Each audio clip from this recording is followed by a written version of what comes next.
Hello and welcome to Glitch Cube, we're a gaming podcast, and each week we take a deeper look into the art of video games. As always, I'm Christian. I'm Chris. And welcome back, everybody. Thank you so much for joining us. Today, we are doing something that we have done quite a few times, but it's just so much fun, and we want to do it again. We are going down the rabbit hole of making games. So, for those of you who have not heard some of our We Make a Game series, we find some random game generators online, spin that wheel and see what comes up, and try and improv style real quick what that game might look like. Not just the theme, but certain mechanics that might get attached to it as well.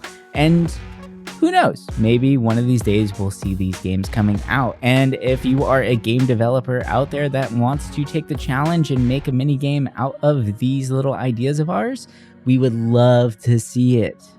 Please let us know. So, without further ado, I think it might be just time. We might as well just jump right into it because we do go on a little bit of tangents every once in a while with these titles. So it might be pretty good. So I'm just going to spin the wheel. I don't know. I haven't vetted anything out beforehand. We're just going to see what comes up. If anything sticks, we will continue down that little rabbit hole. If it's not good enough, then we will just, kick it to the curb, say bye, and maybe think about it some other day or just never again. All right. So going to spin that wheel.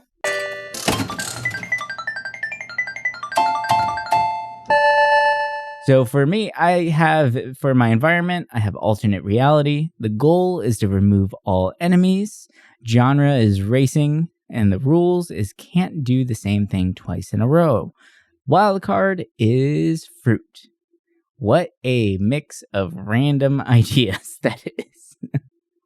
Fruit racing, that sounds like fun. Oh, that is interesting. So like an augmented reality racing game where you have to remove all the enemies and you can't do the same thing twice, but fruit needs to be into the equation. So I'm thinking, well, since this is augmented reality, it might be kind of adorable to have it where you just got the groceries, dump over the bag, and it's like a bunch of like fruit cars, driving around. Maybe like little what was the borrowers, right? Kind of like that, right? So like borrowers come up and they like take the fruit and they make little vehicles out of it, and they're driving around on your kitchen counter with your groceries and everything. So you have to drive around the milk and all that stuff, right? And maybe there's like little enemies on the board.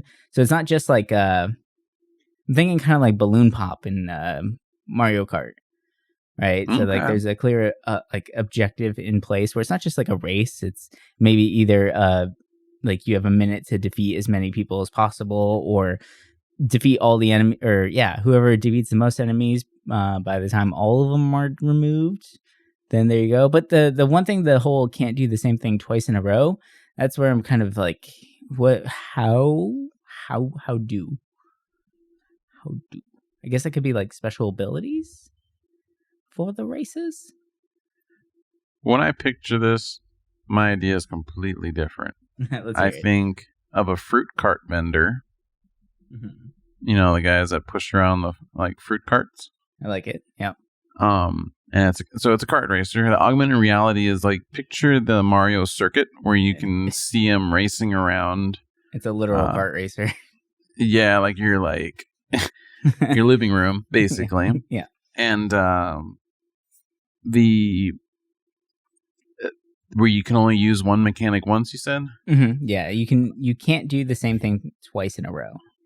So I'm thinking that you can't turn after you've turned. You have to do something in between those turns. Think about it. Like the race court, you're always like turning, right? How about you add the challenge of, okay, in between that first turn, you gotta throw something at somebody and then you can turn again. Or would that would kind of take away from the racing? I don't know. I feel like what if it's like a Mario Kart power up, right?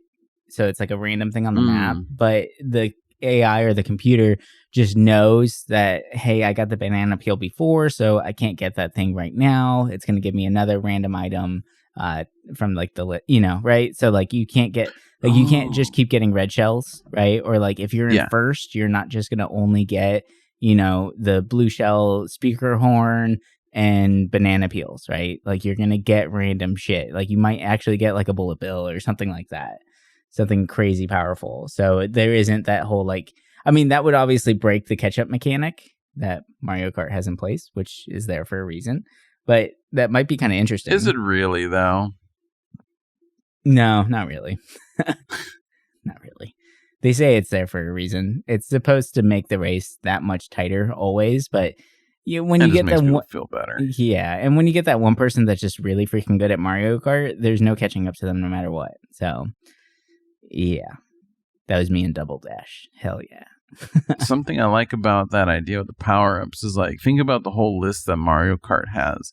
Each time you hit one of those boxes, you're rolling your chance for an item off of that list, and you'll never get another one off that list again for that race. And for some weird reason, you go through that whole list, which I don't think would be possible unless you increase the laps in this game.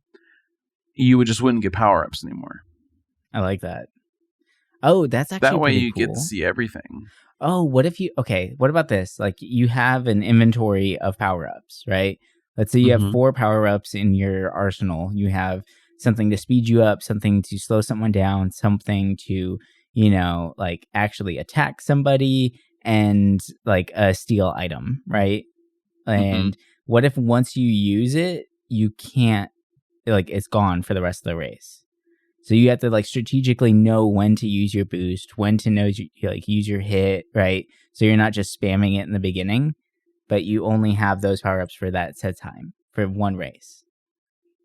I like that too. That could be interesting. It's funny. I didn't think this one had legs, but actually that's pretty cool. It's something different.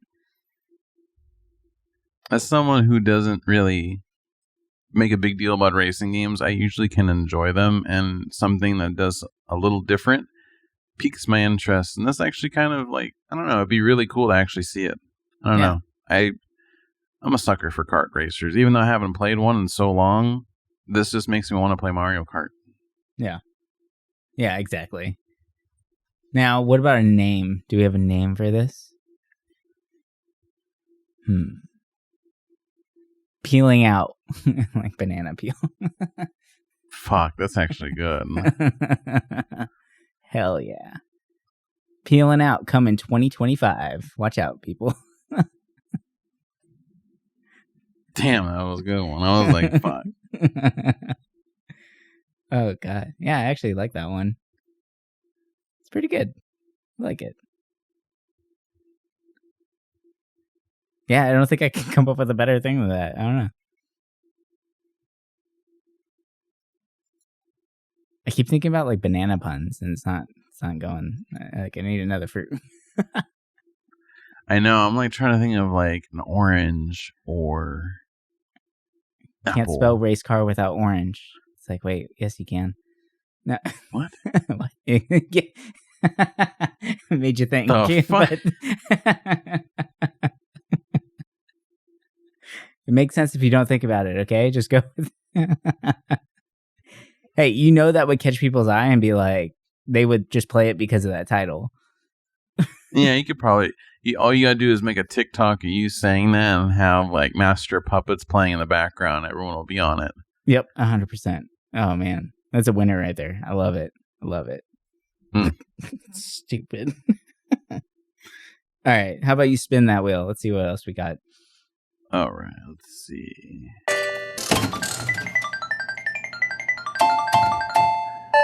I got the genre sports sim. Rule, no one can see you. Setting, parallel universe. And the theme, good versus evil. Dude, holy shit. You got Angels in the Outfield, the game. Yes. That's it. That's 100% it. It's fucked up because I really was thinking something like that with this game. Yeah, it's 100% Angels in the Outfield, the game. How weird. That'd be a fucking weird game. That's hilarious. That's really funny, actually. I like that a lot. But imagine it. Like, you can either be good or bad, right? So the good is that you're helping the team, right? Like, imagine, it's easier to think about this game like in a multiplayer setting, almost. But I think you could maybe enjoy it single player as well. But basically, like, you kind of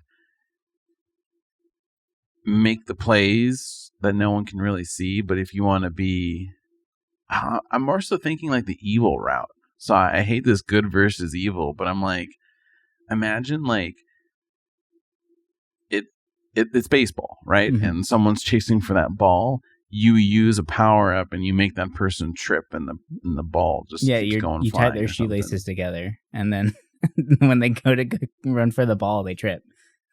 Yeah, like I'm thinking about something like that, like goofy, like mishaps or something. Yeah, like, and you're a ghost, so it would be kind of cool, like if you could mess with the enemy team like that, or for your team, like say like every round, right? Because I mean, most sports games have rounds in them, innings, or you have soccer's a little different. There's really only 2, but each round you get a set amount of points, and then you can use those points to either use your powers for good or for messing up the enemy team. But then once those powers are out, then the game kind of plays itself. Like, you're not actually really playing the sports side of it. I mean, maybe that could be something you could add in there, but I think the AI should be playing I think it should just be a baseball game that is playing in front of you, but you can like phase into people to like mess up the catch, like go up to the ball and like blow on it, like to make the batter miss and stuff like that, right? Like tickle the pitcher while they're winding up or something stupid like that. Like, or the first one, or if it's your team that's batting, like slow down the ball for them so they can hit it. Like lift them up if they're jumping for a ball. Yeah. Or if you want to be evil, use a lot of your points and make the ball hit another player. Yeah. Hospitalize them, Right. Slowly kill off the team. Oh man, that's good. I don't know why I keep thinking baseball. What about because of the hockey? Angels and Airwaves? Yeah. You just not Angels and Airwaves. Angels and Airwaves. Damn. You like an emo with this? Yeah, I'm feeling it. I got my bangs in front of my eyes right now. Don't worry, it's all good. I was gonna go hang out behind a movie theater later if you want to join. We're not gonna watch anything. Yeah. Fuck. I'm thinking hockey, where you just instigate everyone to fight each other. Oh, I love that. That'd be great. And there's like a scenario or like a storyline in these games, or in this game. You can make it where the scenario parts are actually like real world matches, right? Like you could say this was the World Cup from '94 final match, or this was you had to make like the miracle team happen and shit like that. Yeah. That's cool. You could be like, this was Michael Jordan's winning game. You could have the power to make him become even more legendary, or you can fuck him up, or make him lose, like you can. There's so much you could do with it. I'm like, this is kind of an interesting idea, because it'd be fun to see what you could do to mess it up. Even though I'm not a sports person, I think being able to mess with a game, it'd be kind of cool. And I think if there was a multiplayer side of this, it'd be kind of fun where, one person is control of one team and so forth. You can mess with them even more. Right? Say like, oh, you can use this power up or something to black out their screen so they can't see anything for like a round. I like that. Or, I'm thinking because it's parallel universe, it might be good to do more of those kind of scenarios where it's based off of a real match. Yeah. Like that match is going to happen behind you no matter what. So that kind of forces you to like really pay attention to what's going on in the world to try and actually manipulate the outcome of the game, right? So you're not just out there just kind of like, oh, well, I'm just going to make the batter not swing.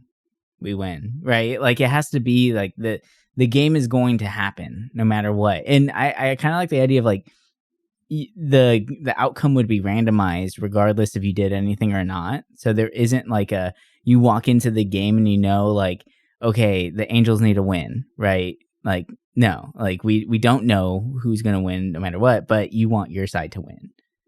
So like the AI is actually playing out this entire game themselves. It's like the coaching sim games. Yeah. I always thought that kind of stuff was interesting. Like I said before, I'm not the biggest sports person. Like, I'll play them like if it's the only thing around, just because they are kind of fun at times, even though I like injuring the players mostly and the chance I get. But seeing the AI actually be smart enough to play a game, it's kind of cool. I mean, you could go on YouTube and people have like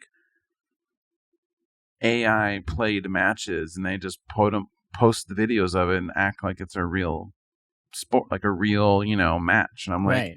And they get views. And I'm like, this is kind of weird. Why would I want to watch an AI play a sports game when I could watch a real sports game? But at the same time, like, they both kind of look the same. I could care less about sports, so it's all the same to me. Yeah, that's true. That's a good point. But now you would have Tom Brady fell off a cliff. Oh no! Oh, wait, really? No. Oh, okay. I thought it was gonna be another one of those, like the Segway story, like the dude who invented the Segway, how he drove off on his Segway. That's a great segue. Yeah. Oh, but I'm checked. Into our next game. Let's do it. I'm gonna spin that wheel.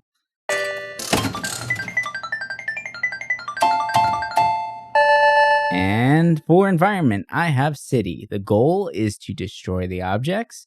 Genre is educational. Okay. The rules are 1 life only, and the wild card is magic spell. So, Harry Potter to the game. 1 life, huh? Yeah, 1 life to live, 1 shot. Only got 1 chance. Vomit on my sweater. Mom's speak. Okay, all right. You're a wizard that flies to different cities and destroys them on your broomstick. But in order to do magic, you have to do math problems because it's an educational game. It's like all those mini games in the Bully game. Oh, yeah. But now they do it in here. Oh, God. Jesus Christ. All right. Nope. I think that's going to be a pass.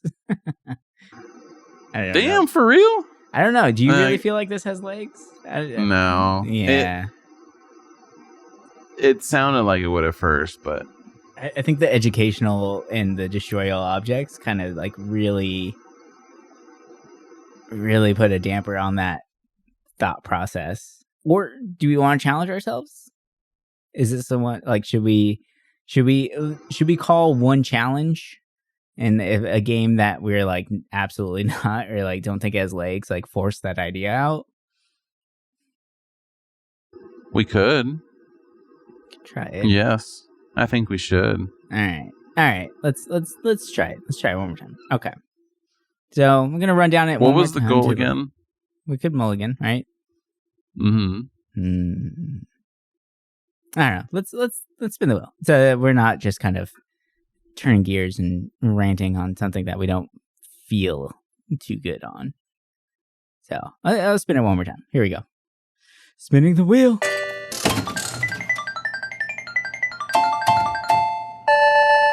All right. So genre, simulation game. The goal is to survive. The rules is you have a limited time. Wild card is colors. And environment, once again, is alternate reality. Oh, this is much easier. That sounds pretty rad. I mean, you could go really easy with it, right? Where it's an AR simulation zombie game. Kind of like, what was it? Color? Run Zombies Run, right?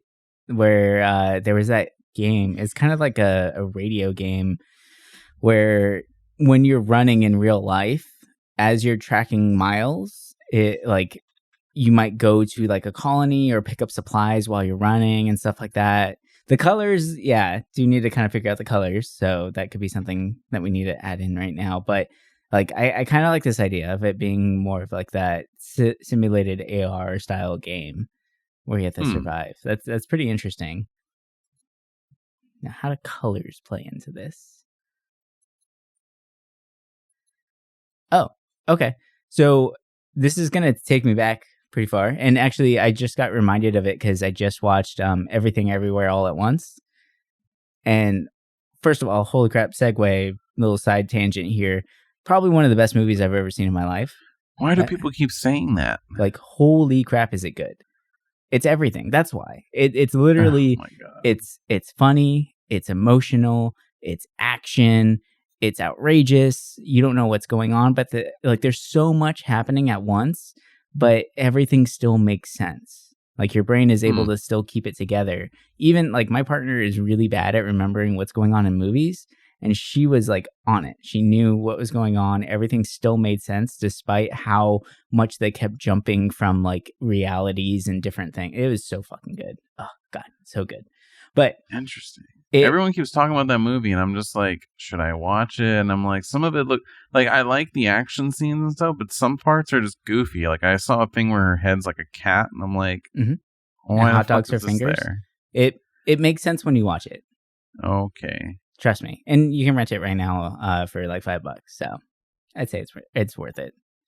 But one of the things that it brought me back was when I was a kid, I actually wrote a short story about alternate realities where every decision that you made would branch off into a different reality. But the way I was phrasing it or wording it, each reality had a different color tint behind it. Because I was trying to think about it like a film, right? So like this branch in reality was like red tinted, and that was the story that we followed there. Then there was the green tint that branched off from it, like basically like taking the main event, which is just all colors, and then breaking up into the spectrums of light, right? And seeing every decision laid out in front of you in a different color mode, right?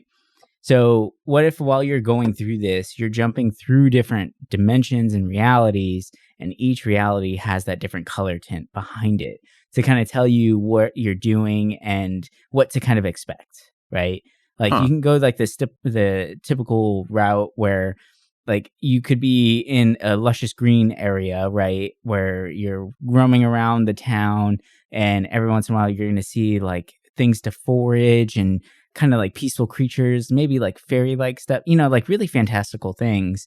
And then while you're walking, you like drop into a new dimension and it's a red tint and now you have to like fight for your life or get out of there. And like it could even be like, if we want to do this, I don't know, this could be interesting where it's kind of like a workout game, right? Like because a lot of like workout setups will have like, okay, I want you to do sprints for a half a mile, 0.5 mile or 0.25 miles of a recovery rest period. So like in that phase of it, it would be like the green or blue, where it's kind of like peaceful, calm to help get your heart rate back down, all that stuff. And then it jumps back up, like you get like a little warning where it's like yellow, and then it goes to red for full out sprint, like to kind of like let you know where you're at in that aspect. That could be interesting to like give people like a color gauge, have them something interesting to look at while they're doing it. I know a lot of people are doing workouts on the treadmill now too, with the screen in front of them where they're portraying like running through the woods when they're in their house. So it could be something that gets added onto that, right? Where now you're like dimension hopping, which would be pretty dope. I don't know. That's actually really cool. Kind of like this idea. That would be really cool. That really came out of nowhere.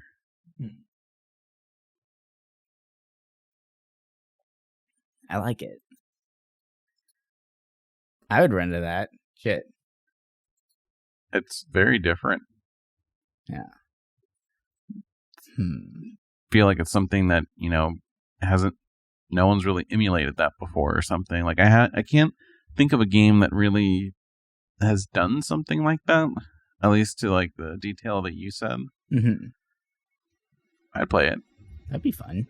Even if it's not a workout game, but just like a adventure game, right? Where it splits into those different color dimensions. That would be pretty rad, actually. Yeah. There's something there. We can call it spectrum. Ooh. Right? So it's like the spectrum of light. The apex is like all white, so all the choices convolve into one, but it's the real life that's going on. And then when that main decision happens in the very beginning of the game, that's where like the light fragments, and that's where we get each, level would be like that different color. Mm-hmm. That'd be pretty rad. Oh, I like that. We might have to save this one and kind of explore it a little bit more. Because this could be really cool. Because it could be anything, right? Like it could be a relationship game. It could be like a slice of life style game. It could be like a Zelda style game, right? It doesn't really matter what it is. It just, you have that really important event in the beginning, and then it splits into all the choices that could have happened, right? Like, what if like you're in a small town or a village, your village gets attacked, and your one gut instinct would be grab your sword and fight back, right? And that would make like branch off into like the red world's decision side, right? The other one would be maybe like surrender.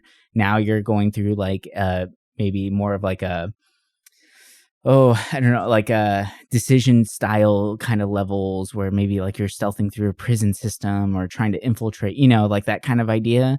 Like that could be really cool.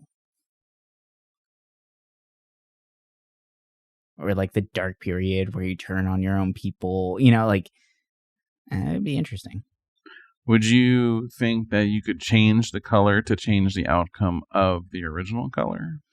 That's what I'm wondering. Like maybe that's the okay. Maybe I'm thinking about it too much like cinematic and not enough like games. I don't know if this would be like a pleasurable ending, but what if after you basically live out all the potential scenarios, right? All the colors like combined back into that one moment where that decision was being made, and then like you're left there and you have to decide what to do. Like, what path do you actually go down? And then the credits roll. I like that's that. End of game, right? Would that be like a good... I don't know how satisfying that would be for players, right? But I think that would be like, as far as like an artsy style game, like experience-wise, that would be pretty dope. What I'm thinking is kind of playing off what you said originally.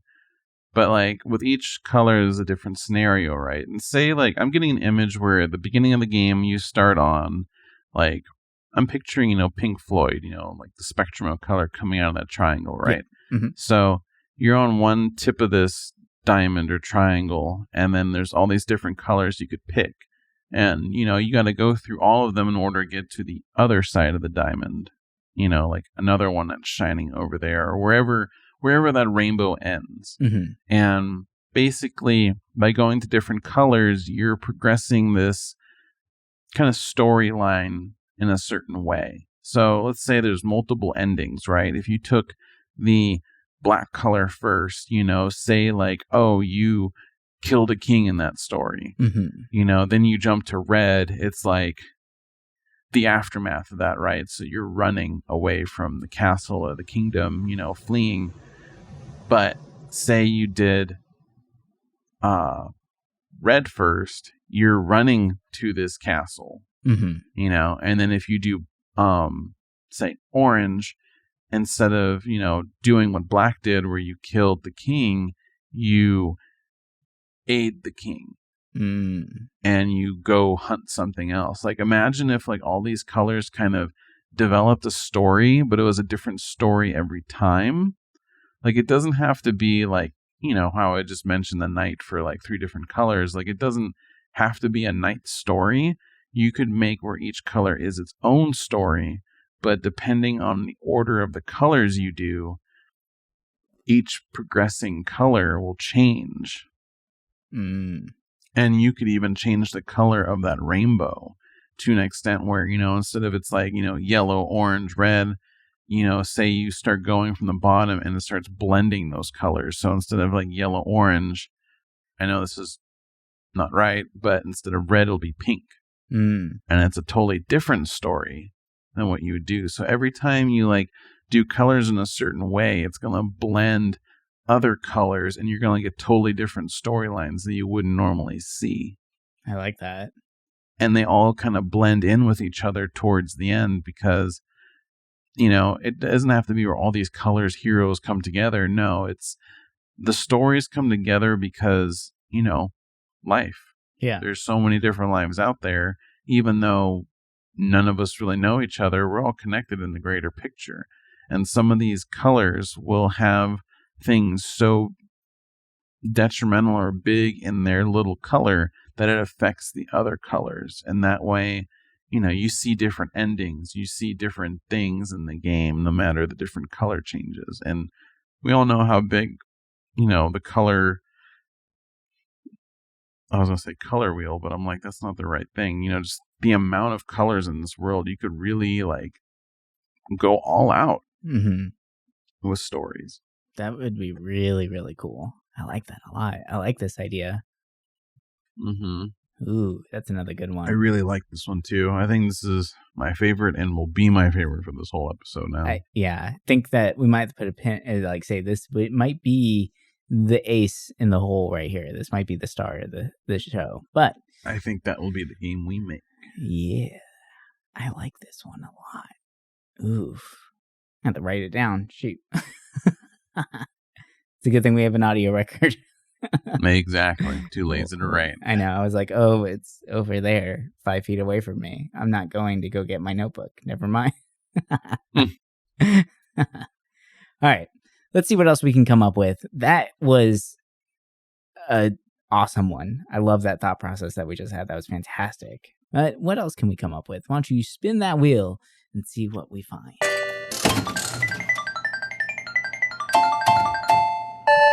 Genre, arcade and cooking. Rule, 1 minute. Setting, science fiction. Theme, spy thriller. In this game, you are a chef.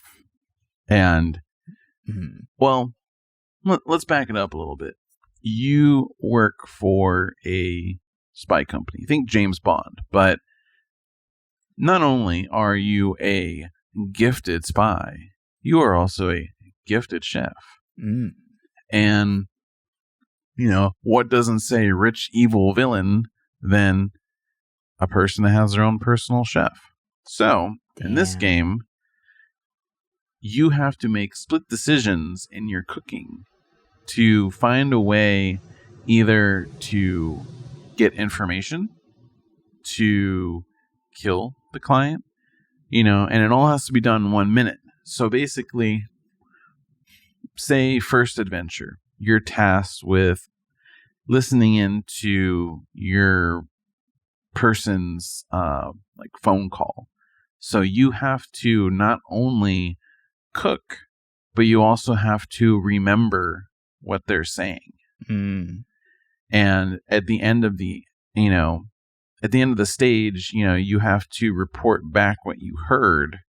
Or, you know, like it would be like little chunks of the dialogue, and then you would have to multiple choice pick it and add it together in this list for the call back to headquarters. But basically, Cooking Mama meets, I can't think of a game really like this. I guess maybe, I don't say Phoenix Wright, because that's not really like Spy Mama taking a story, but hell yeah. But the arcadey thing is that if you mess up too much in your cooking, or if you mess up too much in the information you gather from spying, you lose. Right. Because it needs to be a good dish. You need to be able to multitask, right? Yeah. If you have a bad dish, this person, like you're known as like one of the best chefs in the world.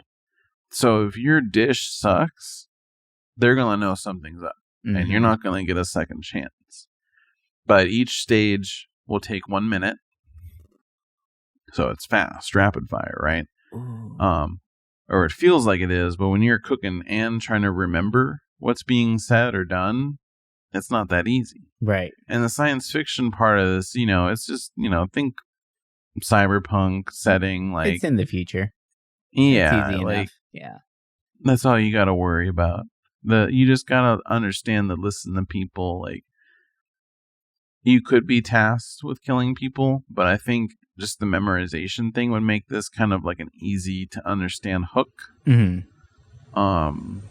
Oh, ooh. What if instead of having to like kill people, you are tasked as a spy to create dishes to change their mood, but you have a minute to figure out the best course of action, right? So like maybe you're there and like you're giving food to two diplomats from opposing countries, right? Mm-hmm. And like they're already at ends at each other. But like, so through the listening in on the conversations, like you have to find like the food that makes them happy to change their mindset so that negotiations go smoothly, right? Or if you're there to kind of like set up an assassination, but you want to make it where like you're not the one physically doing it, maybe you feed one person like really spicy food so that they're agitated and like they're getting on edge, and then like it kind of leads to like a boiling of that situation, like something like that, like food to change your mood. I like that. And jumping off of that, it's so imagine the person that you're spying on, right? He was on the phone talking to someone saying like he's about to have a negotiation with this person and he thinks it's going to go terribly wrong and stuff like that, blah, blah, blah. And you make a meal, not at that exact moment while you're listening, right? That would be the memory capture. Basically, say the next stage, he is going to meet this person, right? And you're making a dish for them. You make a dish that that they'll enjoy or they'll at least taste good. And if you kind of provide the setting, they end up being happy about the food that they forget the quarrel that they were about to have. Yeah. So you could turn the tide of saying like, do I want this guy to, hate the other person? Well, cook something crappy and you'll get a different story, like a branching story, or cook something good and the story will go a different way. Like, I guess maybe you could change the actions of people that you're spying on, depending on the kind of food you make. Yeah.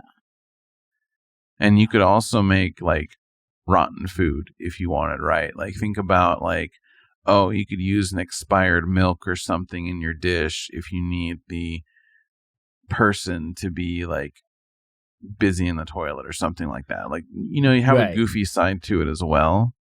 Right. But like maybe there's like they're having they're having the meal and you need to find a way to get one of them by themselves.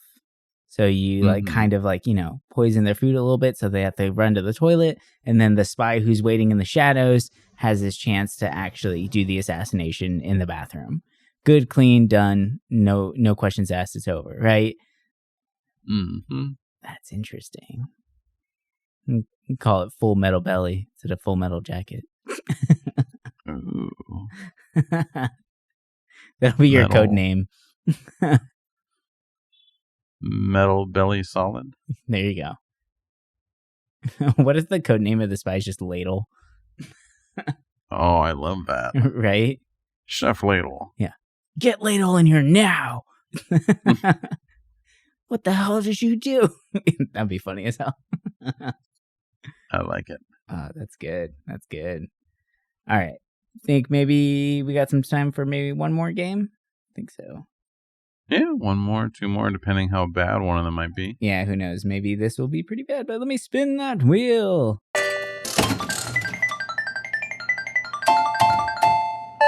All right. So I'm going to spin again because I don't want alternate reality again. Sorry. Okay, here we go. So environment inside a computer. Goal. Oh my God, I just got that. Oh, really? That's funny. Goal is capture. The genre is action. The rules are limited inventory, and the wild card is something spooky. Ooh. Spooky inside a computer. Okay, my instant reaction to this, well, two. First one that came to mind is Lawnmower Man, the game, which, yeah, something different. Ooh. But what if you are like a debugger? You're a programmer, right? And your job is to go through and actually debug other people's code. That's your job at this company. It could be like laid out where like you're just kind of like that nerdy type person who's in like a dark room all day staring at a computer, but you found a way, like you are the best debugger out there.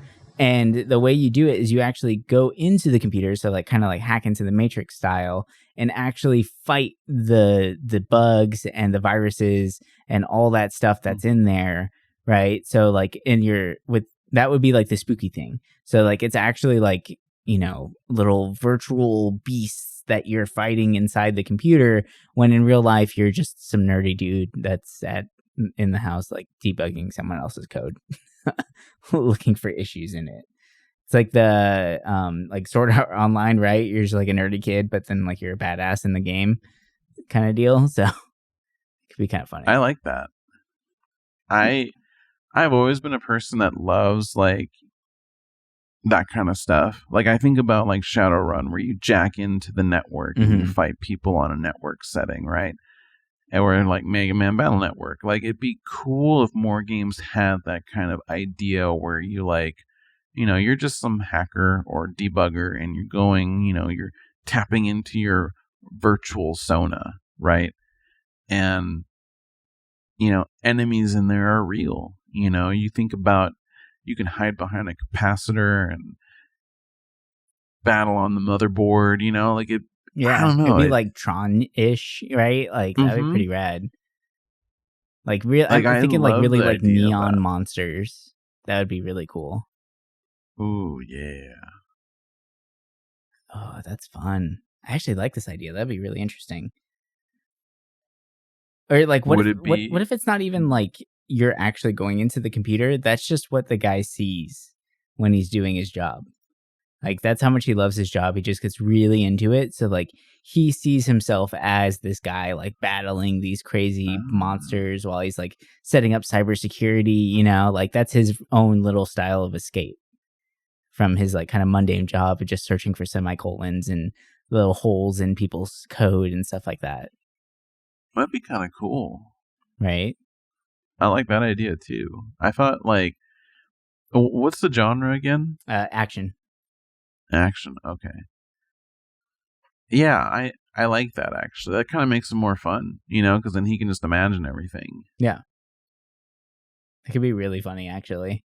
Because then you can do the whole like in his mind he gets the girl and stuff like that. Like that kind of stuff, like Last Action Hero style. Like the end, like the last string of code. Yeah. That's like the castle with the princess. Like all of the common misspellings in code can all be like certain kind of enemies. I like it. That'd be really interesting. And like it would be really funny. I don't know how many people would get this, but I think like programmers would kind of appreciate this. But like maybe like hidden items within the game could be semicolons, because those always like run away from you if you're coding too long. Like trying to hunt a semicolon down that's causing an error when it's like off screen is the most annoying thing in the world. Do not forget to put word wrap on your program. I made that mistake once and never again. Your superpower is Hello World. Oh, I love it. That's a great title too. Hello World. Hello World. I like that.